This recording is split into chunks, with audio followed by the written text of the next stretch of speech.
अस्सलामुअलैकुम students, welcome back to my channel. उम्मीद है कि आप सब खैरियत से हैं। जैसा कि आप सब जानते हैं कि हम 10th class physics chapter number 3 के न्यूमेरिकल कर रहे थे, जो कि बुक के हवाले से चैप्टर नंबर 12 है। प्रीवियस लेक्चर में हम न्यूमेरिकल नंबर 12.2 तक कर चुके हैं। आज हमने न्यूमेरिकल नंबर 3 से स्टार्ट करना है। न्यूमेरिकल नंबर 3 है,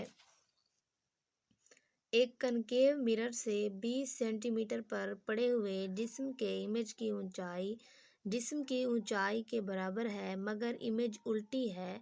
मिरर की फोकल लेंथ क्या होगी? इसकी स्टेटमेंट को समझ लेते हैं।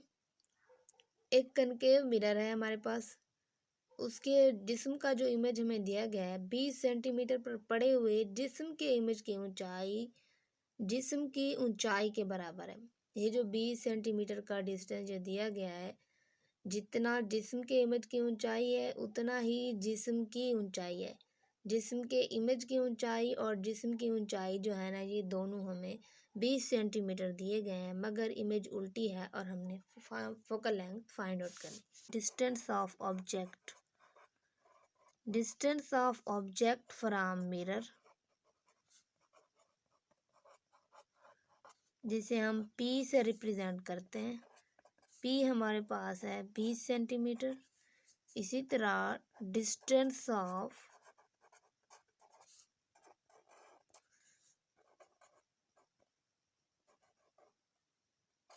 इमेज फ्रॉम मिरर, इसे हम Q से रिप्रेजेंट करते हैं, वो भी 20 सेंटीमीटर है। बिकॉज न्यूमेरिकल के अंदर हमें बताया गया है कि जिस्म के इमेज की ऊंचाई जो है ना, वो ही जिस्म की ऊंचाई है और हमने फाइंड आउट करनी है फोकल लेंथ। फोकल लेंथ हमने फाइंड आउट करनी है।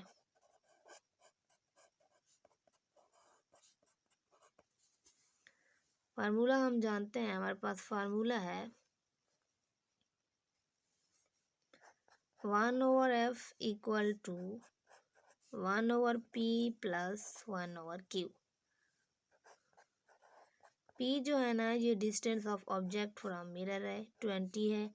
और इसी तरह distance of image from mirror Q, वो भी 20 है हमारे पास। अब हम इन दोनों का एलसीएम ले लेते हैं, ज़्यादा फेकल, तो वो भी 20 आ गया हमारे पास। जब हम 20 को डिवाइड करेंगे 20 के ऊपर, तो हमारे पास 1 आएगा। 1 मल्टीप्लाई होगा 1 से, तो आंसर 1 आएगा। इस तरह 20 डिवाइडेड बाय 20, अगेन आंसर 1 आएगा। 1 मल्टीप्लाई बाय 1, अगेन 1 आएगा। 1 प्लस 1 ये हो जाएगा 2, 2/20, 2 1 द 2 और 2 10 द 20। तो ये आ गया हमारे पास 1/f इक्वल टू 1/10। ये हमारे पास रेसिप्रोकल ऑफ फोकल लेंथ है, जबकि हमें क्या चाहिए? सिंपल फोकल लेंथ f चाहिए। तो हम इनको आपस में क्रॉस मल्टीप्लाई कर देंगे, तो f इक्वल टू ये आ जाएगा हमारे पास 10 सेंटीमीटर। दूसरे लफ्ज़ में यूँ कह सकते हैं कि हम 1/f इक्वल टू 1/10, इसको हम क्या कर लेंगे, इन दोनों को हम उलट कर देंगे, तो ये f बन जाएगा और ये बन जाएगा हमारे पास 10 सेंटीमीटर। तो ये आ गई हमारे पास फोकल लेंथ। न्यूमेरिकल नंबर 3 था कि एक कनकेव मिरर से 20 सेंटीमीटर पर पड़े हुए जिस्म के इमेज की ऊंचाई जिस्म की ऊंचाई के बराबर है। तो जितना distance of image from mirror था, वही डिस्टेंस ऑफ ऑब्जेक्ट था, बिकॉज उसने बता दिया है। और हमने फोकल लेंथ फाइंड आउट करनी थी। हमने फार्मूला लगाया फोकल लेंथ का, वैल्यूज पुट की, एंड पे आंसर आया हमारे पास 10 सेंटीमीटर फोकल लेंथ का। कनकेव मिरर था, तो ऑब्वियस है, पहले से ही वाज़ेह है कि फोकल लेंथ जो होगी हमारे पास पॉजिटिव होगी, मुस्बत में आएगी। नेक्स्ट है न्यूमेरिकल नंबर 12.4। एक जिस्म मिरर से 34.4 सेंटीमीटर के फासला पर पड़ा है और उसकी इमेज मिरर के पीछे 5.66 सेंटीमीटर पर बनती है।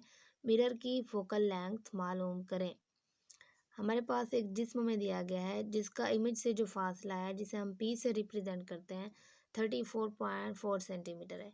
और नेक्स्ट ये बताया गया है कि उसका जो इमेज है वो मिरर के पीछे 5.66 सेंटीमीटर पर बनती है।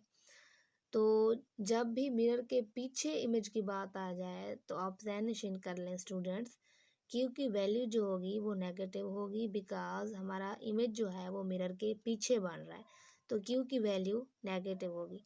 मिरर की फोकल लेंथ हमने फाइंड आउट करनी है।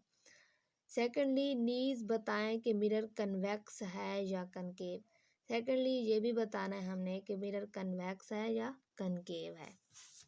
तो distance of object from mirror जो हमें गिवन है 34.4 सेंटीमीटर है, और distance of image from mirror जो है, जिससे हमने नेगेटिव लिया है। नेगेटिव क्यों लिया है? बिकॉज वो जो इमेज है वो मिरर के पीछे बनती है, इसलिए जो क्यू है वो नेगेटिव होगा। फोकल लेंथ हमने फाइंड आउट करनी है। फार्मूला लगा लेते हैं, 1/f equal to 1/p plus 1/q। Values put कर दी हमने। ये ऑब्वियस है, हमारे पास क्यू की वैल्यू जो होगी वो नेगेटिव होगी, इसलिए हमने नेगेटिव 5.66 लिख दिया। ये आपस में मल्टीप्लाई हो जाएंगे, साइन प्लस माइनस माइनस, तो यहाँ माइनस आ जाएगी। 1/34.4, 1 डिवाइडेड बाई 34.4 किया तो ये हमारे पास आया 0.029, और जब हमने 1 डिवाइडेड बाई 5.66 किया तो ये आया हमारे पास 0.176। अब हम 0.029 को माइनस कर लेते हैं 0.176 से, तो ये आता है हमारे पास 0.147। ये हमारे पास रेसिप्रोकल ऑफ फोकल लेंथ है, जबकि हमें फोकल लेंथ चाहिए एफ। तो हम क्या करेंगे, ये जो एफ है इसे दूसरी साइड पे ले जाएंगे, और ये जो 0.147 है ये इसकी जगह पे आ जाएगा, तो ये बन जाएगा F equal to 1 divided by 0.147। दूसरे लफ्ज में यूँ कह, ये जो एफ है ये डिवाइड हो रहा है, दूसरी साइड पे जाके ये मल्टीप्लाई हो जाएगा, तो ये बन जाएगा एफ इक्वल टू 1/-0.147। जब हम 1 पे डिवाइड करते हैं 0.147 को, तो ये आता है हमारे पास -6.80 सेंटीमीटर। तो ये है हमारे पास फोकल लेंथ। अब ये फोकल लेंथ जो है ये हमारे पास नेगेटिव में आई है, तो हम आसानी से कह सकते हैं कि हमारा मिरर जो है वो कन्वेक्स है, बिकॉज हम पढ़ चुके हैं टॉपिक के अंदर, चैप्टर के अंदर टॉपिक में पढ़ चुके हैं कि जब भी कन्वेक्स मिरर होगा, कन्वेक्स मिरर के अंदर फोकल लेंथ नेगेटिव होगी, क्यू की वैल्यू नेगेटिव होगी। तो ये जो मिरर है हमारे पास, ये कौन सा मिरर होगा? ये कन्वेक्स मिरर होगा। यही हमने क्वेश्चन के अंदर बताना था।